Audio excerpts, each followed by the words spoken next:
Product को खरीदकर बढ़ावा देना शुरू कर दे तो ट्रंप के 50% टैरिफ का बहुत फर्क नहीं पड़ेगा। उल्टा ट्रंप को उनके फैसले पर पछताना पड़ सकता है। ये रिपोर्ट देखिए।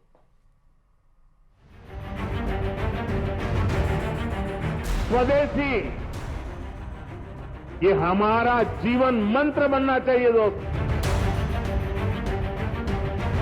जो भी खरीदेंगे मेड इन इंडिया होगा। अमेरिका की सारी कंपनियों का बहिष्कार, एप्पल नहीं खरीदना कुछ दिन। गलत नीति भारत सरकार की है और भुगतना पूरे देश को पड़ रहा है। तो जो टैरिफ लगा 50% और उसके कारण से जो प्रभाव यहाँ के निर्यातकों को होगा, उसके लिए तो तत्काल कदम उठाने पड़ेंगे। भारत पर बुधवार सुबह से 9:31 से अमेरिका का 50% टैरिफ लागू हो चुका है। आसान शब्दों में कहें तो आज से अमेरिका में बिकने वाले भारतीय सामान की कीमतें 50% बढ़ जाएंगी। यानी जो भारतीय सामान अब से पहले अमेरिका में 100 रुपए में बिक रहा था, अब उस सामान की कीमत 150 रुपए हो गई है। ये ऐसे समझिए कि अब अमेरिका का महंगा सामान भी भारतीय सामान के मुकाबले सस्ता हो जाएगा और इससे भारत के व्यापारियों को जबरदस्त नुकसान होने वाला है। चलिए आपको बता देते हैं कि अमेरिका के इस 50% वाले टैरिफ बम के बाद भारतीय सामान कितना महंगा हो जाएगा। पहले कितना टैरिफ था और अब कितना हो गया। मशीनरी पार्ट्स पर पहले टैरिफ 1.3% था, लेकिन अब टैरिफ 51.3% हो गया है। डायमंड पर पहले 0 टैरिफ था, लेकिन अब 50% हो गया है। ज्वेलरी पर पहले 5.8% टैरिफ था, लेकिन अब 55.8% हो गया है। झींगा पर पहले टैरिफ 0 था, लेकिन अब 60% लगा दिया गया है। टेक्सटाइल पर पहले 9% टैरिफ था, लेकिन अब कुल 59% हो गया है। गारमेंट पर पहले 12% टैरिफ लगता था और अब कुल टैरिफ 62% हो गया है। हालांकि भारत ने अमेरिका के खिलाफ जवाबी टैरिफ यानी कि अमेरिकी उत्पादों पर टैक्स नहीं बढ़ाया, लेकिन गणेश चतुर्थी के मौके पर ट्रंप के टैरिफ टेरर के खिलाफ स्वदेशी लड़ाई का श्री गणेश कर दिया। प्रधानमंत्री नरेंद्र मोदी ने भारतीय व्यापारियों से अपील की है कि वो दुकानों पर स्वदेशी सामान का बोर्ड लगाएं। स्वदेशी, ये हमारा जीवन मंत्र बनना चाहिए दोस्तों। गर्व से स्वदेशी की तरफ चल पड़ो। और यहां जापान के द्वारा जो चीजें बनी है ना, ये भी स्वदेशी है। मेरी स्वदेशी की व्याख्या बहुत सिंपल है। पैसा किसका लगता है उसे मुझे कोई लेना देना नहीं है। वो डॉलर है, पाउंड है, वो करेंसी काली है, गोरी है, मुझे कोई लेना देना नहीं। लेकिन जो प्रोडक्शन है उसमें पसीना मेरे देशवासियों का होगा। एक तरफ खबर यह भी है कि ट्रंप मोदी को मनाने की लगातार कोशिशें कर रहे हैं। जर्मनी के एक अखबार का दावा है कि ट्रंप ने मोदी को 4 बार फोन किया, लेकिन मोदी ने ट्रंप का फोन रिसीव नहीं किया। इधर ट्रंप ने एक बार फिर भारत पाकिस्तान में समझौता करवाने की बात दोहराई। अमेरिकी राष्ट्रपति ने कहा उन्होंने पाकिस्तान से व्यापार बंद करने की धमकी दी थी, जिसके बाद दोनों देशों के बीच युद्ध रुका। I'm talking to a very terrific man, Modi of India. And I say, what's going on with you in Pakistan?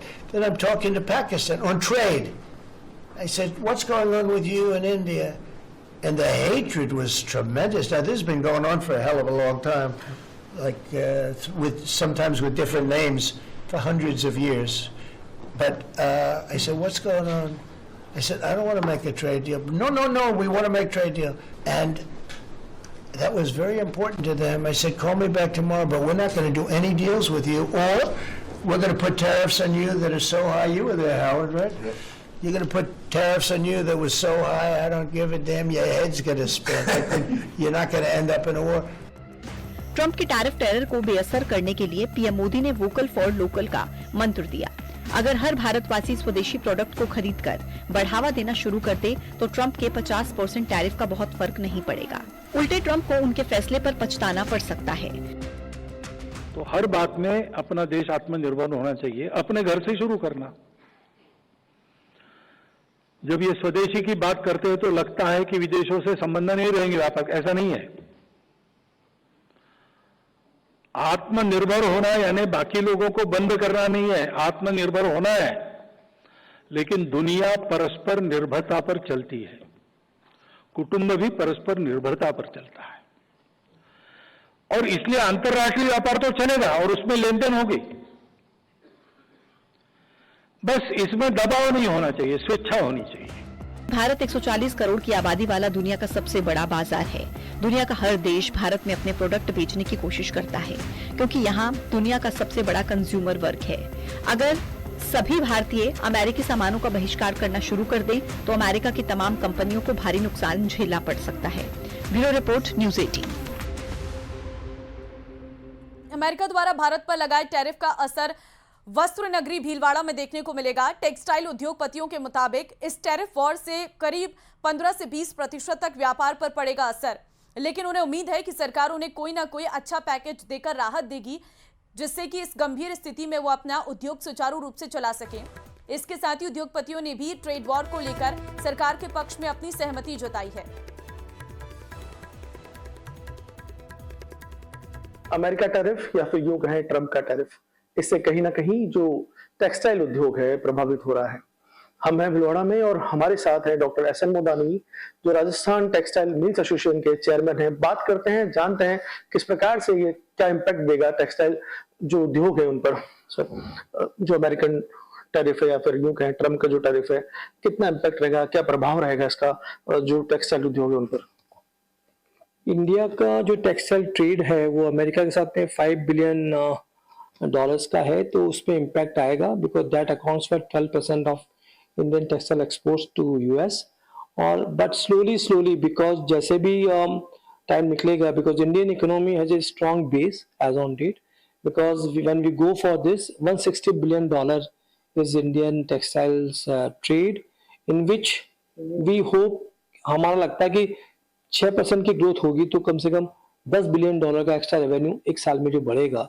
तो जो $5 बिलियन का जो लॉस होगा, तो मेरा मानना है कि 5 to 6 मंथ्स में इंडियन टेक्सटाइल इंडस्ट्री थोड़ा सा रिक्यूप कर पाएगी। मेरा मानना है इम्पैक्ट आएगा, बट इस इम्पैक्ट को डोमेस्टिक इकोनॉमी के साथ हम लोग कुछ लेवल तक इसको हम मिटिगेट कर पाएंगे। कई उद्योग भी बंद हुए हैं, अभी हाल फिलहाल सूचनाएं सामने आ रही है, न्यूज सामने आ रही है, उसको कैसे आप देखते हैं और आने वाले समय में कैसे उद्योग जो है टेक्सटाइल उद्योग हैं इस टैरिफ को लेकर सर्वाइव कर पाएंगे? आपकी बात सही है, जो जिनके पास ऑर्डर पाइपलाइन में थे, बिकॉज ऐसा किसी ने सोचा नहीं था, और जो 25% का जो टैरिफ एक्स्ट्रा लग गया वो काफी पेनफुल है, और काफी इंडस्ट्रीज बंद भी रही। साउथ में हमारी बात हो रही थी लोग बाग कि कहाँ ओवरनाइट मार्केट डेवलप नहीं हो सकता, तो एक बहुत चिंता का विषय है, और सरकार भी कुछ न कुछ प्रयास कर रही है। जैसे सरकार ने आज से 5-6 महीने पहले यूके के साथ FTA किया, यूरोपियन यूनियन से तो बात चल रही है, और तो कुछ सरकार करे कि जहाँ पे हम लोगों को थोड़ा इजी एक्सेस मिल जाए, तो सरकार भी प्रयासरत है, और हमारा मानना है कोई भी समस्या होती है उसका समाधान होता है, समय लग सकता है। जर्नलिस्ट संतोष सनाटी के साथ राहुल कौशिक, न्यूज़ 18 भिलवाड़ा। बिहार में विधानसभा चुनाव नजदीक है और इसी बीच सुरक्षा एजेंसियों को बड़ी जानकारी हाथ लगी है। पुलिस मुख्यालय ने राज्य भर में कई अलर्ट जारी किए हैं। सूत्रों के मुताबिक पाकिस्तान के आतंकी संगठन जैश-ए-मोहम्मद से जुड़े 3 आतंकी नेपाल के रास्ते बिहार में दाखिल हुए हैं। इनमें हसनैन अली रावलपिंडी से, आदिल हुसैन उमरकोट और मोहम्मद उस्मान बहावलपुर शामिल है। बताया जा रहा है कि तीनों अगस्त के दूसरे हफ्ते में काठमांडू पहुंचे और फिर पिछले हफ्ते बिहार में दाखिल हुए। इनकी गतिविधियों को लेकर खुफिया एजेंसियों को गहरी आशंका है। तो देखिए, नेपाल के रास्ते बिहार में घुसे हैं ये 3 आतंकी। सूत्रों के हवाले से ये खबर आ रही है कि बिहार में 3 आतंकी घुसे हैं। जैश-ए-मोहम्मद से जुड़े ये तीनों आतंकी हैं, जिनकी हम तस्वीरें भी आपको दिखा रहे हैं, जिसमें एक हसन अली है, दूसरे का नाम भी बताया जा रहा है कि आदिल हुसैन है, और मोहम्मद उस्मान। ये 3 जो आतंकी हैं, बताया जा रहा है कि बिहार में घुसे हैं। बिहार पुलिस मुख्यालय ने अलर्ट भी जारी कर दिया है। बिहार में विधानसभा चुनाव नजदीक है। चुनावी समर बिहार में देखने को मिल रहा है। ताबड़तोड़ रैलियां हो रही हैं और चुनावी कैंपेन के लिए बड़े बड़े वीवीआईपी बिहार में पहुंच रहे हैं। और इस बीच ये बड़ी खबर है कि 3 आतंकी बिहार में घुसे हैं। चलिए अब बात जम्मू की कर लेते हैं, क्योंकि जम्मू की तवी नदी ने ऐसा कहर बरपाया कि सैकड़ों लोग बेघर हो गए हैं। घर, गाड़ियां, रोजमर्रा का सामान पानी में बह गया है। तवी नदी का पानी उतर चुका है, लेकिन वहां बर्बादी का मंजर दिखने लगा है। लेकिन सबसे बड़ी हैरानी की बात तो यह है कि 2 दिन बीत जाने के बाद भी प्रशासन का कोई जिम्मेदार अधिकारी वहां नहीं पहुंचा है। लोगों का कहना है कि उन्हें बाढ़ की चेतावनी भी पहले से नहीं दी गई थी। मजबूरी में लोग दूसरों से मांग कर खाना खा रहे हैं। हालात इतने खराब है कि बच्चे भूख से बिलख रहे हैं। लोग कह रहे हैं कि प्रशासन ने उन्हें मरने के लिए छोड़ दिया है।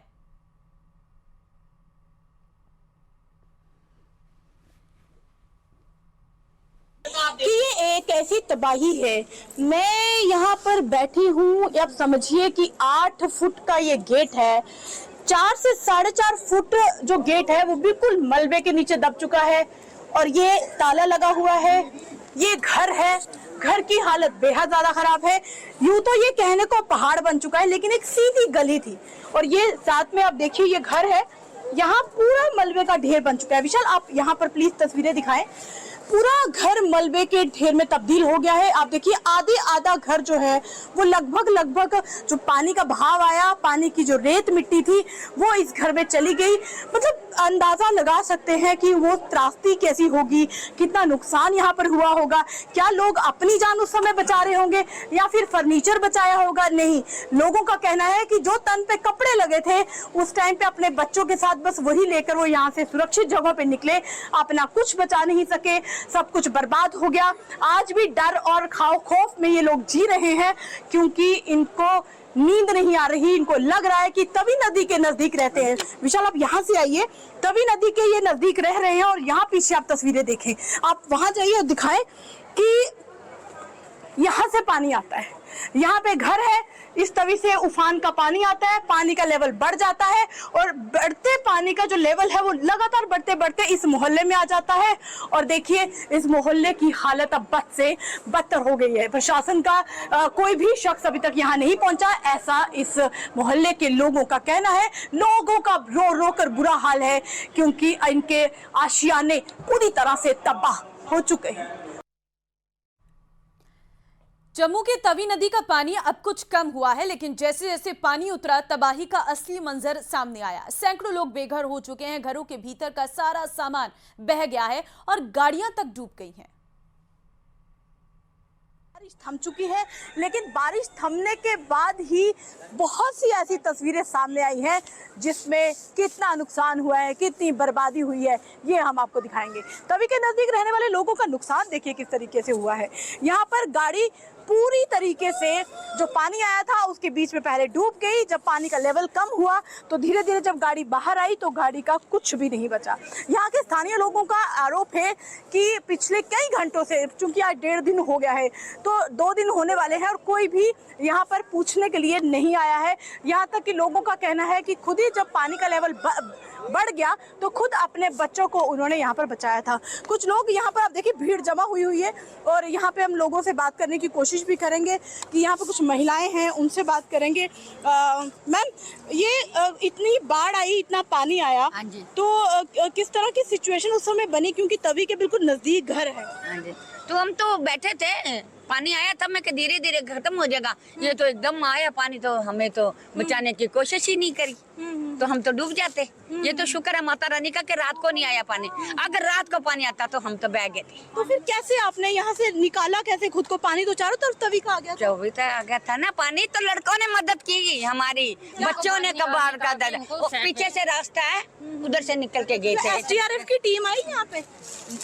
नहीं आई। दिखाने की हम जरूर कोशिश करेंगे। ये घर है और अभी ये घर कचरे का ढेर बन चुका है, क्योंकि जितना तवी और पहाड़ों का पानी जो आया वो सारा पानी यहाँ पर आकर, ये बड़ा पुल है, आप देखिए इतना बड़ा ये ब्रिज है, ये हाईवे है मतलब यहाँ पे, और आप समझिए कि इस ब्रिज से भी लोग अब देख रहे हैं कि कितनी तबाही हुई है, कितना नुकसान हुआ है। इतने बड़े ब्रिज के साथ नीचे ये लोग तवी के किनारे रहते थे, जितने पानी का उफान आया वो सारा पानी आकर उसका मलबा, उसका कूड़ा सब यहाँ पर फंस गया। अब लोग यहाँ पर बदबू और कूड़े में मतलब रहने के लिए मजबूर हो चुके हैं, क्योंकि इनका आरोप है कि अभी तक प्रशासन का कोई भी अधिकारी यहाँ पर मौजूद नहीं है। देखिए पानी का लेवल जो था, मैं आपको दिखाने की कोशिश करूंगी, ये छत तक पानी का लेवल चला गया था। अब देखिए ये जो बालकनी दिख रही है, कल जब हमने यहाँ पर तस्वीरें कुछ खींची थी तो वो यहाँ तक लेवल था, मतलब ये वाला जो फ्लोर था।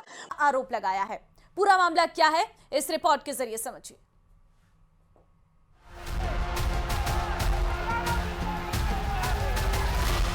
बिहार पहुंचते ही विपक्ष के निशाने पर आए स्टालिन। विपक्ष ने याद दिलाए बिहारियों पर दिए विवादित बयान। तमिलनाडु के मुख्यमंत्री एमके स्टालिन पहुंचे तो थे बिहार में वोटर अधिकार यात्रा के समर्थन में, लेकिन अब खुद विपक्ष के निशाने पर आ गए हैं। उनकी बिहार यात्रा को लेकर बीजेपी और एलजेपी ने उन पर तीखा हमला बोलते हुए बिहारियों पर दिए उनके विवादित बयान याद दिला दिए। बीजेपी और एलजेपी का आरोप है कि स्टालिन की पार्टी डीएमके ने बिहारियों को मच्छर और टॉयलेट क्लीनर जैसे अपमानजनक शब्द कहे, जो बिहार के स्वाभिमान पर हमला है। दुर्भाग्यपूर्ण है कि उन्होंने बिहारियों को इस तरह से मच्छरों से कंपेयर किया। ये तुलना सरासर गलत है। तो आज क्या जरूरत पड़ गई है कि वो बिहार आकर के अब अपने गठबंधन के लिए यहाँ आकर के वोट मांगे? ये जवाब उनको भी पहले देना चाहिए कि जिस तरह की टिप्पणी उन्होंने पहले की थी, क्या उसके लिए आकर के राहुल गांधी और उनके नेता स्टालिन माफी मांगेंगे? उसके बाद ही यहाँ की जनता से वोट की अपील करने के लिए वो फिर काबिल माने जाएंगे। तमिलनाडु के मुख्यमंत्री स्टालिन आए हैं। ये लोकतंत्र के लिए खतरा है और बिहार के लिए भी खतरा है। इसलिए कितना भी बाहरी लोग आए, क्योंकि घुसपैठिए तो आते हैं और जाते हैं, घुसपैठिए चले जाएंगे। बिहार यहीं रहेगा और बिहारियों के हाथ में ही रहेगा। बीजेपी ने स्टालिन की बिहार यात्रा पर कांग्रेस और आरजेडी को घेर लिया है। बीजेपी नेता प्रदीप भंडारी ने सोशल मीडिया साइट एक्स पर पोस्ट किया और कहा कि राहुल गांधी और तेजस्वी उन लोगों को बिहार बुलाकर प्रचार करवा रहे हैं जिन्होंने पहले बिहार के लोगों को अपशब्द कहे थे। भंडारी ने रेवंत रेड्डी, प्रियंका गांधी और एमके स्टालिन के पुराने बयान गिनाते हुए कहा कि कांग्रेस और आरजेडी की सोच हमेशा से बिहार के मेहनत कशों को अपमानित करने वाली रही है। उन्होंने कहा कि 2025 में जनता इसका करारा जवाब देगी। Mr. Stalin visiting, the Chief Minister Mr. Stalin visiting Bihar, it's laughable. I dare Mr. Stalin, the Chief Minister of Tamil Nadu. Your DMK people have been abusing the Biharis, the Bihar people as illiterates, as Panipuri sellers, as toilet cleaners in Tamil Nadu. I dare, I challenge you, Mr. MK Stalin.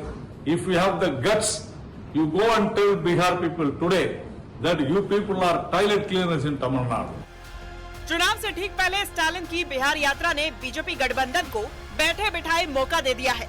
अगर Stalin पर निशाना ठीक बैठ गया तो ये Congress RJD गठबंधन के लिए सेल्फ गोल साबित हो सकता है।